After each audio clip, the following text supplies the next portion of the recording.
My name is Ravi Kumar. నేను patient Harinath వాళ్ళ తరఫు నుంచి మాట్లాడుతున్నాను. He's my uncle.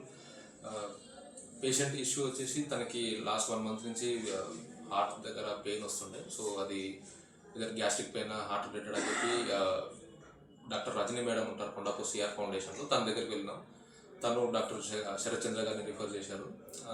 ఇక్కడికి వచ్చి చూస్తే లాస్ట్ 1 month బ్యాక్ ఒకసారి వచ్చి కలిసినప్పుడు తను ప్రిలిమినరీ అబ్జర్వేషన్ కింద ఒక 1 month ప్రిస్క్రిప్షన్ ఇచ్చి ఇది వాడి చూడండి, తర్వాత దాన్ని బట్టి ప్రొసీడ్ అవుదామని సజెస్ట్ చేసినారు. తర్వాత 1 month తర్వాత లాస్ట్ సాటర్డే రోజు సేమ్ పెయిన్ అట్లా కంటిన్యూ అవుతూ ఉంటుంది. నైట్ టైంలో వస్తుండే పెయిన్ యాక్చువల్గా.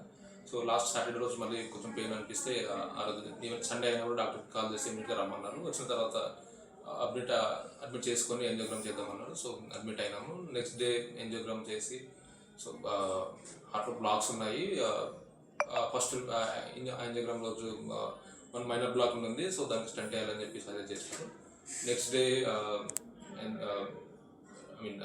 సర్జరీ చేస్తున్నప్పుడు ఇంకొక బ్లాక్ కూడా ఉండింది, మైనర్ బ్లాక్ ఉంది. సో అది కూడా దాన్ని కూడా స్టెంట్ వేయాలి, లేకపోతే ఫ్యూచర్లో మళ్ళీ ఏమైనా ఇష్యూ అయితే ఉండొచ్చు అని చెప్పి క్లియర్గా ఎక్స్ప్లెయిన్ చేసి అంతా చూపించి దాన్ని కూడా చేసుకోమంటే మేము అగ్రి అయిన తర్వాత అది కూడా 2 stunts వేసినారు. So now patient he's recovering well. ఈరోజు మళ్ళీ చూసారు, డిశ్చార్జ్ చేస్తామని చెప్పారు. It's fine, we're satisfied.